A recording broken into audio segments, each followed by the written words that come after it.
name is Bruce Richardson. Some of you know me, some of you don't. My wife was going to be here with me this morning, but she's in the hospital this morning. I got news from my sister a while ago. She's doing much better than what we thought. So that's a big thing. God does provide.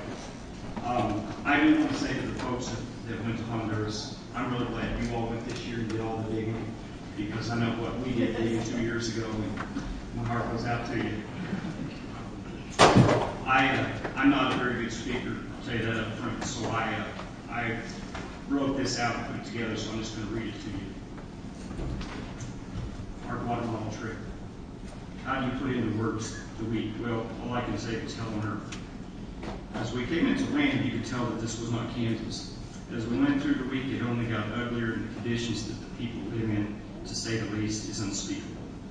Their homes are dirt and asphalt or made of concrete. Some are kept up to a more clean dirt level, if that makes sense. Then you get the real feel for how the rest live. There are the gang rule sections where you don't cross over, you may not go back. Then the children go to school, and for me, this is where things get rough. Some, if not all, have been abused in every way, shape, and form. But somehow they find that they can still smile and be normal school-age kids. Maybe that's because they understand that the gringos are there to give them what they need: attention, love, and some hope. There is their faith in God, which they hold very near and dear to their hearts. Then on the other side of the coin are the girls who sit in the back of the class and don't even make eye contact. And you're getting the feeling that they don't trust anyone. Can you feel the pain?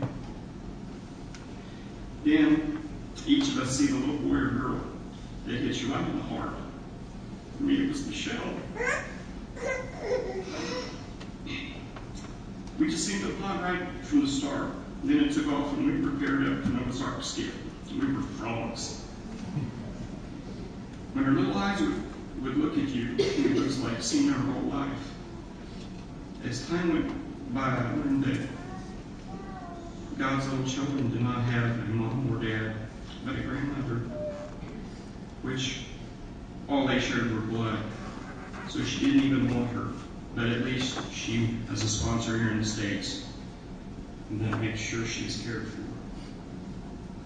If I could have had my way, I would have brought her home with me. But at least I can pray for her each night and hope that she will, and for the rest of God's kids. Also take time to pray for the teachers, ministers, and the wonderful people who give their time to help everyone. Then you get to see the men who are high on pot and solvent. Their brain and body, well, a wreck is about all you can say for them. But they come to men's night for a meal and coffee, and they sing and praise, and sing praise to God. And for a brief moment, maybe they will. Let's not forget the dump. This is 500 makeshift living quarters with about 2,500 men, women, and children. For them, it is home. It makes you wonder, where they go through the trash to find things for using, selling, yes, and even to eat. It makes you wonder how they even make it through the day. Then you get to go to the back of the dump, where they are pushing the rest into the ground. This is where kids are kids. The cardboard trucks come with their new sleds to use on the mounds of dirt. Just normal kids finding a way to be just like all the rest of the kids in the world. Think about normal. Well, you say 500 boys, that's not so bad. But have you been across the street? This goes on for as far as you can see. Room after room. If you don't get hit by the red bus, hope for them that it's just a dog that lays there in pain until its men come to fix his leg and he yells in pain. But now lays quiet and then he makes it. I guess for me, this trip was God teaching me that we are all made in His image. And that no matter where we are, or what we have, or what we go through, He has us all the time. As the verse in Generous Justice quoted, Jeremiah 29:7, seek the peace, the prosperity of the city to which I have carried you in exile. Pray for the Lord. Pray to the Lord for it, because it prospers. You too will prosper. So God took me across a part of His creation to wake me to what was already in front of me, so I would be more understanding and not so judgmental of all of his children. So that I would have a better understanding of my life and to become a better Christian. Thank you.